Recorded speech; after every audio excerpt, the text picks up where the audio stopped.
Welcome to Echoes of the Past, where history isn't just old, it's oddly fascinating. From forgotten facts to bizarre backstories, we dig into the dusty corners of time So so you you don't don't have have to. to. I'm Jody Lynn, your amateur historian and full-time trivia hoarder. And I'm Ephraim here for the facts and the fun. So let's rewind the clock and press play on the past. Today's episode will be the history of grave robbing and body snatching. Mm-hmm. Throughout the 18th and early 19th centuries, medical education faced a severe shortage of cadavers. Legal avenues for obtaining bodies were extremely limited. In Britain, only executed criminals could be dissected under the Murder Act of 1752. This narrow supply was insufficient for the growing number of medical students, particularly in urban areas like London, Edinburgh, and Dublin. The shortage gave rise to professional grave robbers, known as resurrectionists, who exhumed freshly buried corpses under the cover of night and sold them to anatomy schools. They worked quickly and skillfully, often using tools specifically designed to pry open coffins quietly and remove bodies without damage. Though illegal, their services were Tactically, I spelled it tactically wrong. okay, tactically accepted by some medical professionals who relied on these corpses for teaching and research.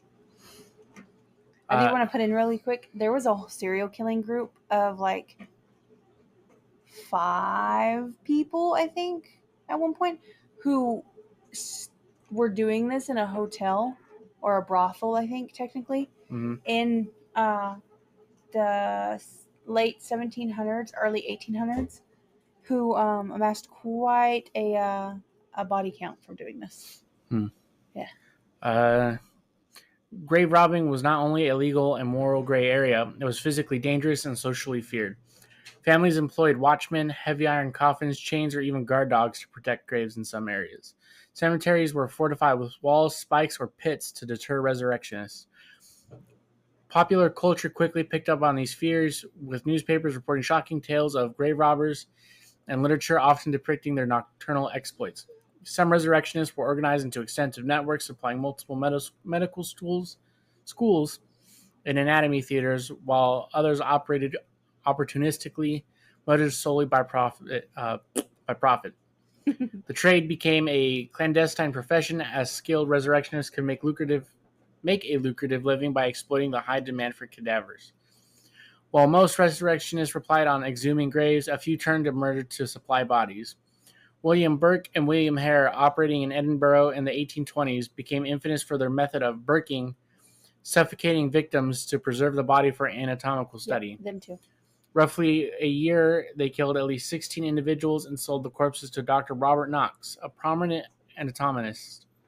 The public horror at their crimes was compounded by the revelation that the medical establishment had indirectly enabled these murders by maintaining a high demand for fresh corpses. Burke and Hare's trial captivated Europe, highlighting both the moral dangers of unregulated anatomy and the consequences of exploiting vulnerable populations for scientific gain. Yes, so Dr. Robert Knox tried to act like he didn't know what was happening, but at one point, like one of the cadavers that they brought in, you could clearly tell that they fucking murdered, and he just went, this one's slightly less good quality, so I'm only going to give you a portion of what I usually give you for a dead body. Sir, you know exactly what the fuck was happening. Do not try this. Like, he came under pretty big scrutiny for that. They're like, how did you not know that these 2 men were murdering people and just bringing you bodies? He just shrugged his shoulder out. Yeah. And like looking into it, there was clear like evidence on all of the bodies that was being brought in to show that these people were murdered. And he was just like, maybe they're just dying naturally. I don't know. Ignored the clear strangulation marks on their necks. For real, one of them was, I think, if I remember correctly, one of their victims was pregnant and still had the fetus in her stomach. Mm-hmm. Sir. Okay. Did you like how I brought in another serial killing pair after we just got done with serial killers? I thought that worked pretty well. Other notorious body snatchers, though less infamous than Burke and Hare, also left a mark on history. In London, the notorious London resurrection men included men like John Bishop and Thomas Williams, who were caught stealing bodies from churchyards in the early 19th century. In Dublin, resurrectionists famously tunneled into cemeteries to remove corpses for local medical schools, often bribing cemetery staff or threatening them with violence. In America, grave robbing occurred in major cities like Boston, Philadelphia, and New York, where medical schools faced the same shortage of cadavers. Families sometimes built elaborate coffins with metal spikes or spring loaded lids, a direct response to the perceived threat of resurrectionists. Okay, so when I was looking at the spring loaded lids part, all I could think of was the craze where porch pirates were getting punked by people Yeah. with glitter bombs. And that's all I could think of when I was looking at that. And I was like, that is a really morbid but hilarious vision in my head of just popping up and there being some random shit being sprayed on the dude's face, you know? Yeah. I thought it was funny. The Anatomy Act of 1832 in Britain addressed these issues by allowing unclaimed bodies from hospitals and workhouses to be used for anatomical study.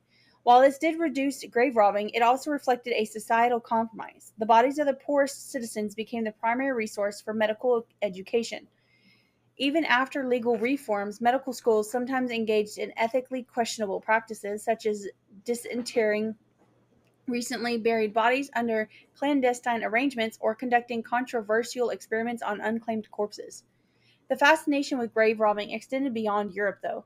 In the United States, medical students often resorted to illegal cadaver acquisition, sometimes purchasing bodies from local resurrectionists. The infamous New York Medical College and other early institutions were rumored to have been supplied with bodies from neglected graves, leading to public outrage and moral panic. Stories of families discovering empty coffins or missing body parts were common, fueling fear and horror narratives in newspapers and folklore. The ethical complexities of body use persist into the modern era.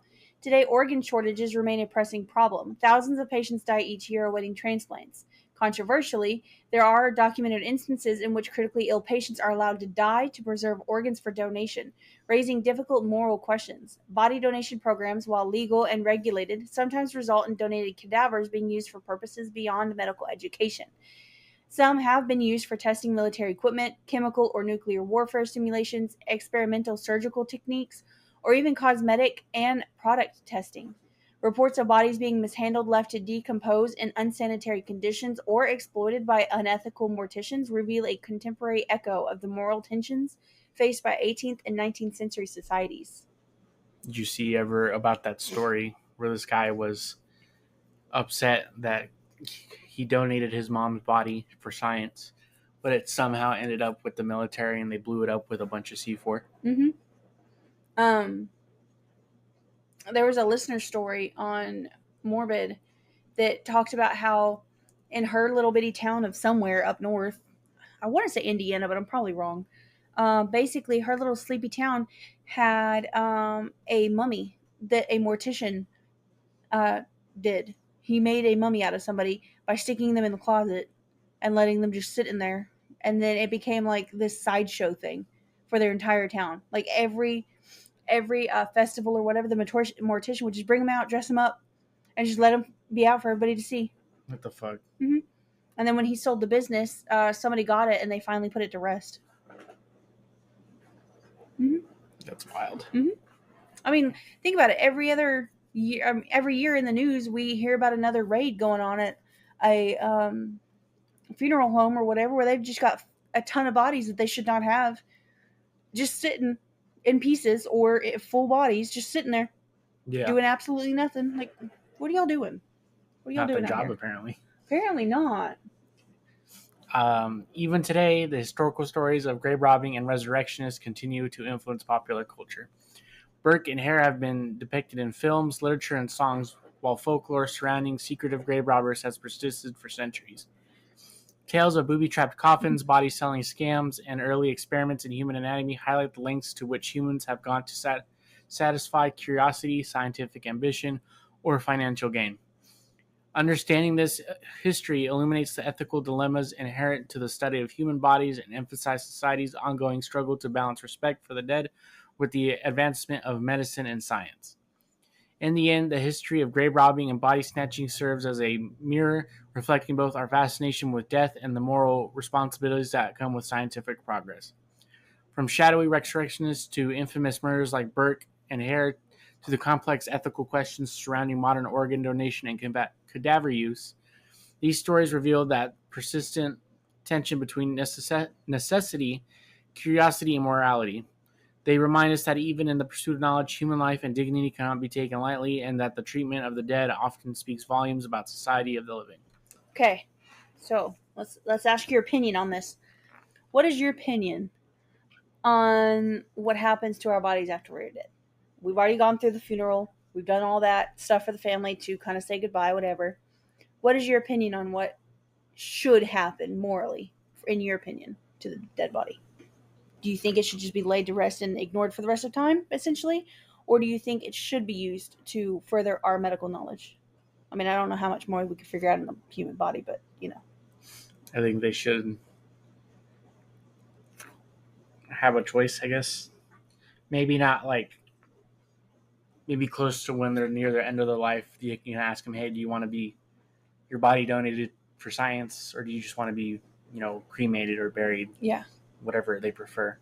That's fair. My thing is, like, I understand donating to science, sorry. But if there's nothing wrong with you, they're really not going to find anything out about your, like, medically from your body. Yeah. Unless they're doing, like, science experiments on it, whatever. But if, say, for instance, your whole life you're riddled with hereditary diseases or conditions or whatever you want to call it, that would be a body that would be beneficial to, I feel like, medical science. Because they could go in and see, like, hey, what was, like, the underlying issue? What was causing this? What can we see that might be beneficial to see later, you know? Yeah. That's my thing. And I understand, like, donating it to science. Doesn't always guarantee. Right. But there's different types of sciences. I think when people think that, like, oh, I'm going to donate my body to science, they're going to learn so much. Okay. You're only thinking of one kind of science. There's multiple types of sciences here. There's medical, there's biowarfare, there's military science. There's so many different avenues that your body could go down. How many bullets can we shoot at this torso before its leg come off? Okay, sure. That's not where I was going with that, but sure. That's scientific, as long as you write it down. Yeah, but I mean, you could also, like, if you're somebody who has a lot of, like, extensive tattoos that, like, are painstakingly intricate, there's a museum where you can donate your body, and they'll, like, fillet you, essentially, take your tattoos off, dry them out, like hide, like animal hide, and hang it up in the museum. Yeah. I want to go there so bad. I think it's London. Which one? The tattoo museum. Oh, I was thinking of the one where, in Japan, this guy, I don't remember his name, asked Yakuza members about their, how they have the whole body tattoos, if they can preserve their tattoos and put them in a museum. That's cool. Yeah. Yeah. I don't know. I don't see the problem with it, with donating the body instead of just having it rot in the ground. Yeah. I know rot is kind of a bad or insensitive term, but you know what I mean. Well, I mean, it's not wrong. No. It's just saying, oh, the body's rotting in the ground. I'm just saying, when I die, turn me into a tree. That's what I want. Or also, cremating. Or right. They just put you in a jar. Bye-bye. Make sure they bring grandma for Monopoly. Okay, let's look at a little bit of trivia before we move on. The macabre and shocking facts about grave robbing and cadavers. Booby-trapped coffins. Families sometimes did rig the graves with bells, spikes, or spring-loaded devices to alert them if a grave was disturbed. In some cases, chains were attached to the coffin, and they would rise above the ground if tampered with, essentially serving as a primitive alarm system. There was coffin smuggling, where resurrectionists often used carts, wheelbarrows, or even coffins marked for burial in one cemetery to secretly transport bodies to anatomy schools in another city, sometimes moving several corpses at once.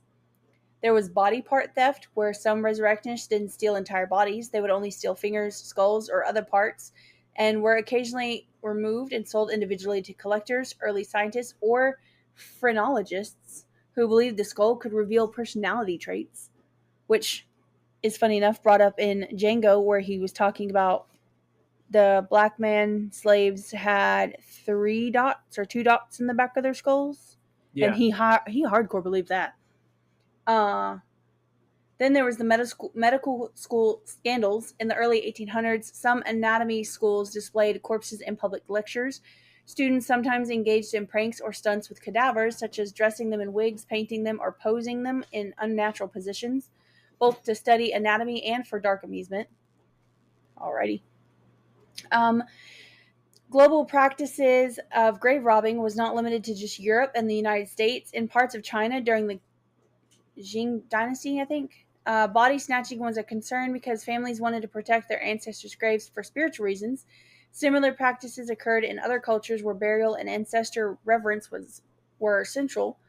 The term burking became so notorious that it entered dictionaries and medical slang, describing suffocating a victim to sell their body while leaving the corpse undamaged.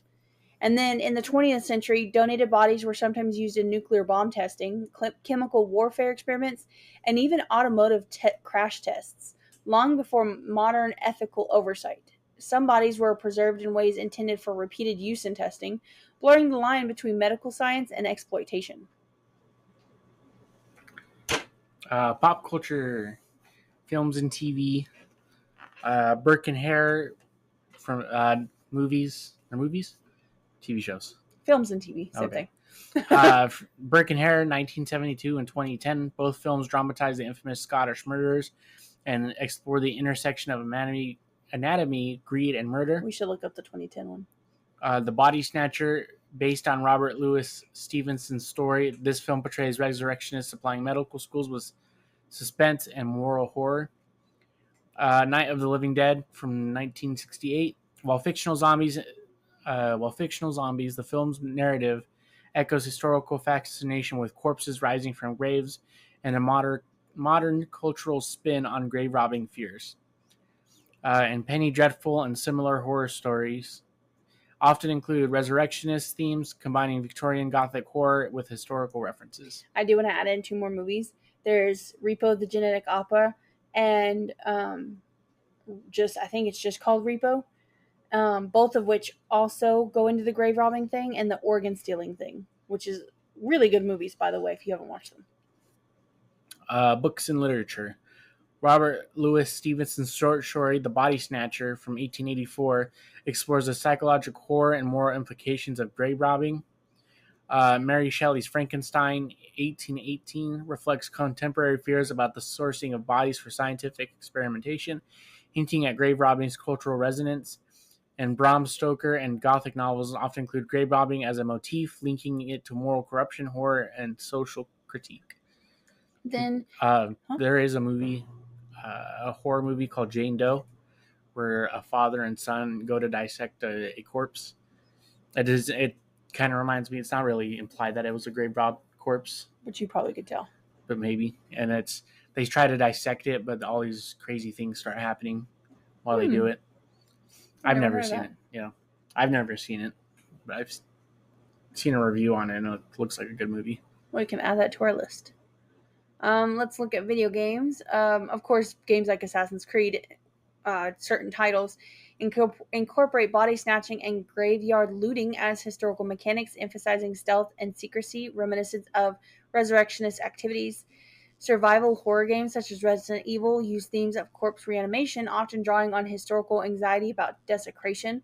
You also grave rob bodies in Red Dead, which I thought was kind of ironic, because a lot of times it's the plague bodies, and I don't think you'd want to be touching those. And in Red Dead, in what is it? The A town down in the desert. Armadillo. In Armadillo, you can rob the graves and the corpses before they put them in the ground. Because I know you get like cards off of one of them. Looking at music, there are songs and folk tales throughout Europe that often reference resurrectionists and body snatching using dark humor or moral warnings. Theater performances in the 19th century sometimes staged an anatomically accurate or grotesque tableau, mimicking public anatomy lectures with dramatic flair. While the shadowy world of resurrectionists, grave robbers, and even murderers like Burke and Hare highlight the desperate lengths to which 18th and 19th century medical schools went to acquire cadavers, it also marks only the beginning of a much darker story. The theft of bodies was not an end in itself. It was a gateway to a centuries-long pursuit of knowledge that often ignored morality and consent. What began as clandestine grave digging soon evolved into systematic anatomical study, experimental dissection, and eventually the morally fraught medical experiments that would shock societies around the world.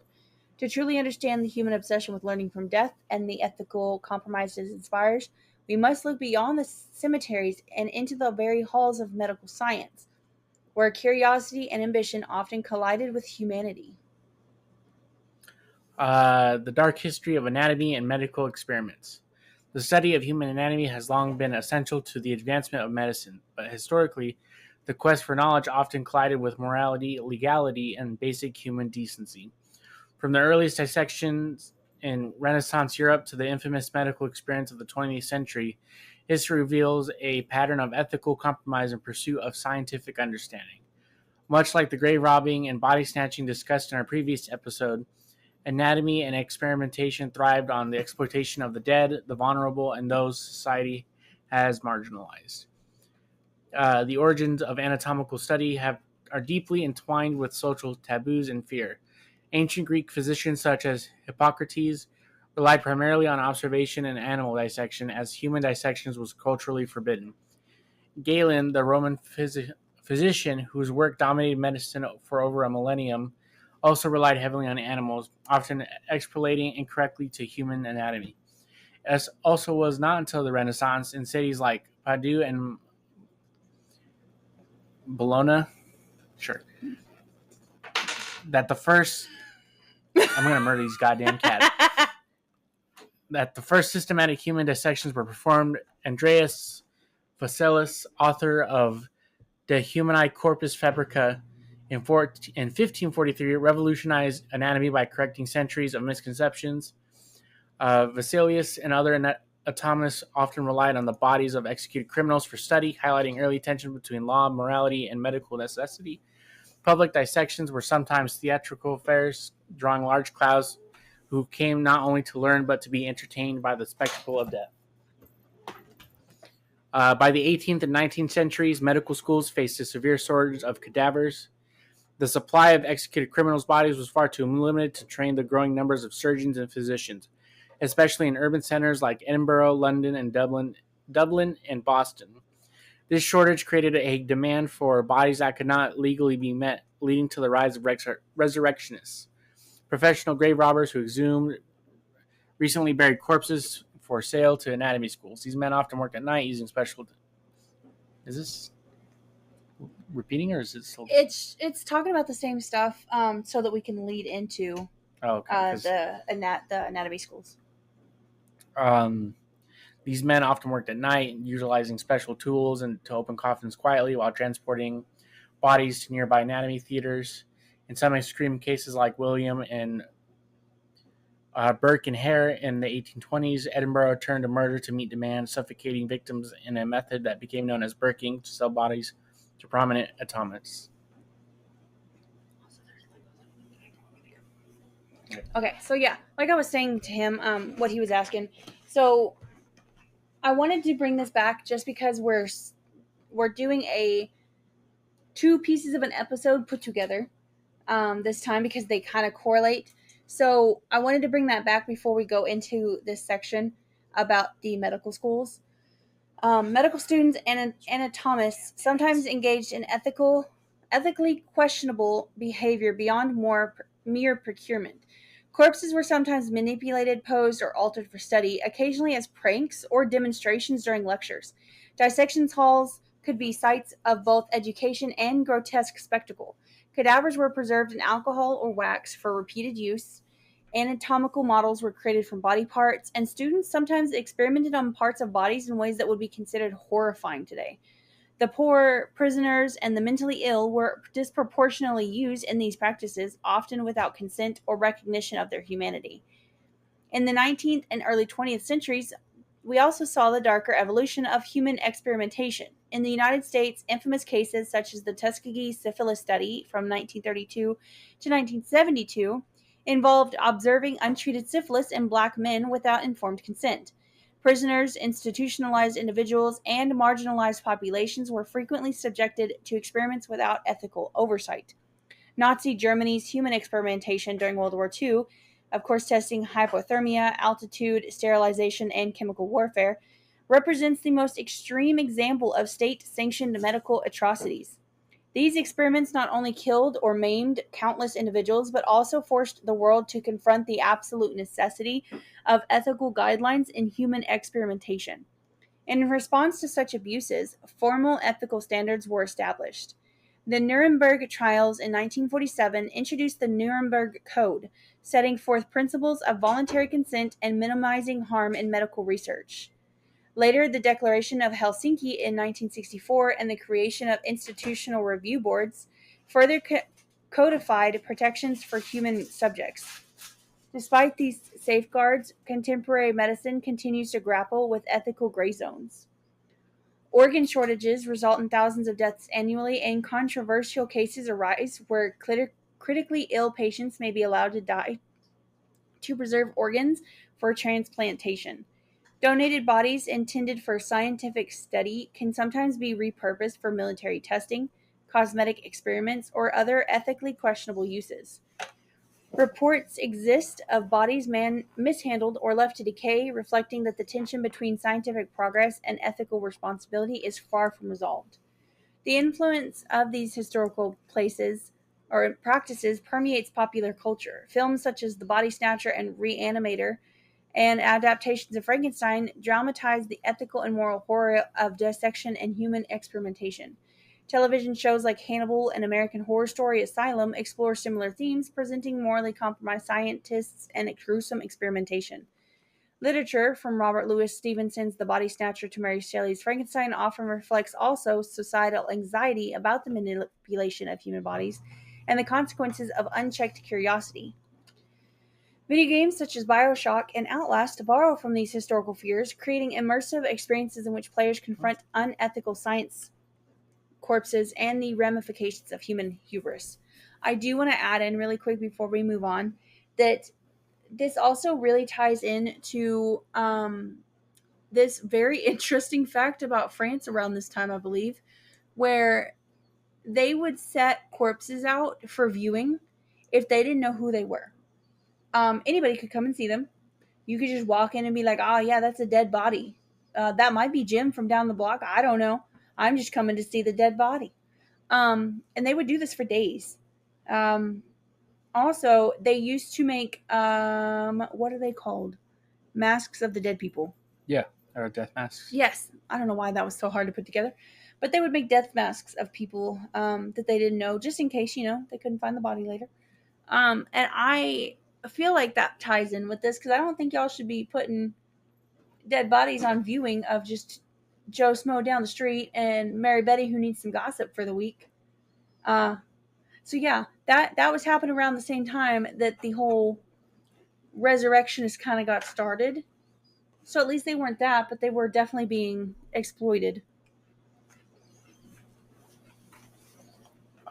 Historical trivia and macabre facts provide a glimpse into the extremes of anatomical and experimental history. Some anatomists stage public dissections with theatrical flair, while others preserve cadavers and alcohol for repeated use or create elaborate anatomical models.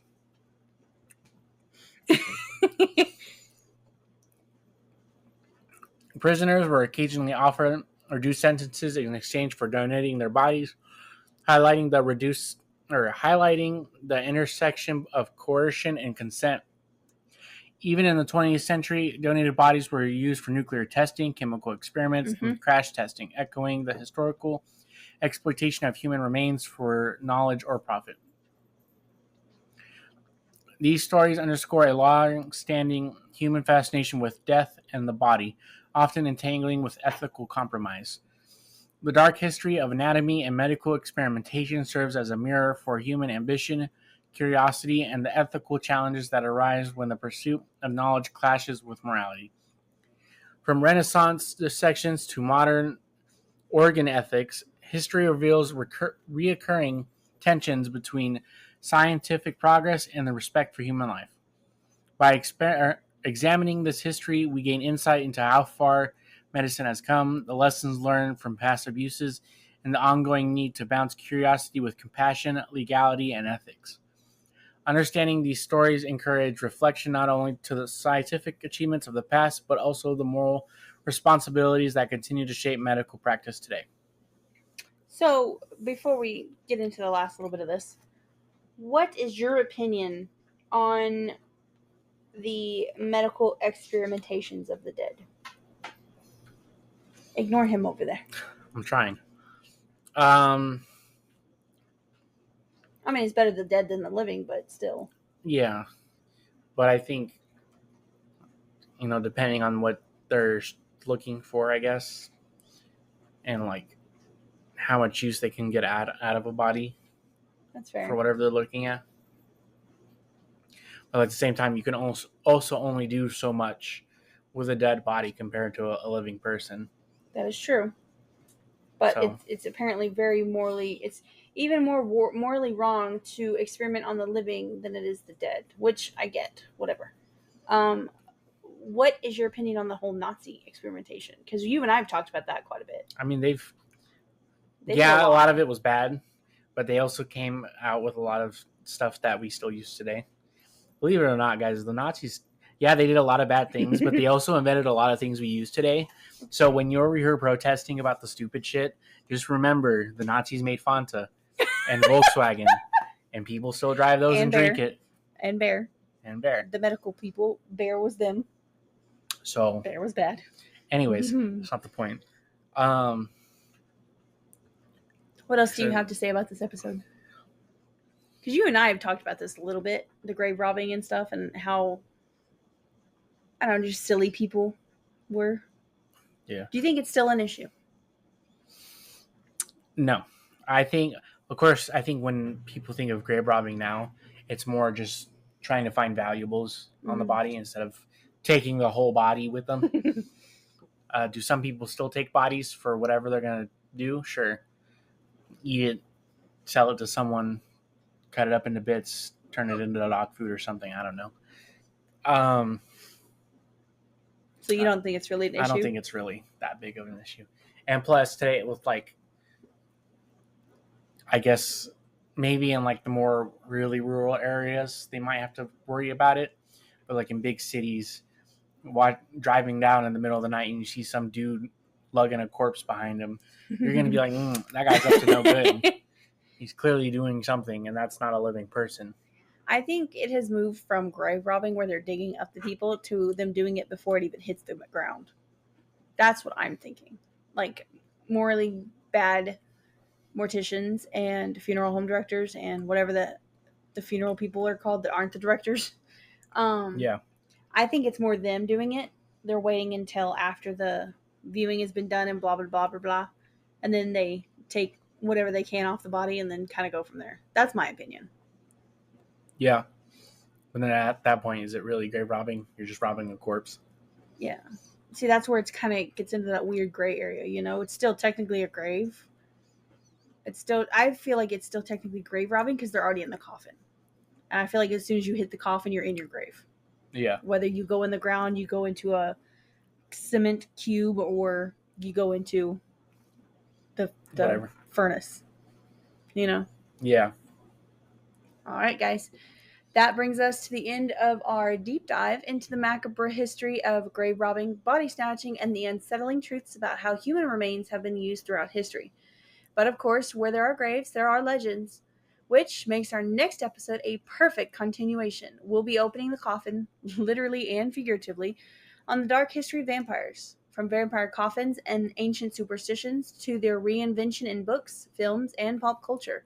We'll explore humanity's centuries-long obsession with the undead. Until then, thank you so much for listening to Echoes of the Past. We'd love to hear your thoughts, your own stories, or even suggestions for future episodes. Send them our way at echoesofthepast.pod@gmail.com. And if you'd like to fuel your own late-night research sessions, check out our sponsor, Dubby. Use our code EchoesOfThePast, no spaces, at checkout for 10% off your order. That's DUBBY.GG, Echoes of the Past. We'll see you next time when we turn from grave robbers to vampires, and trust me, you won't want to miss it. Thanks for wandering through history with us on Echoes of the Past. If you liked what you heard, subscribe, rate us, and tell that one friend who still quotes fun facts at parties. And remember, history may repeat itself, but we promise not to. See you in the next Echo.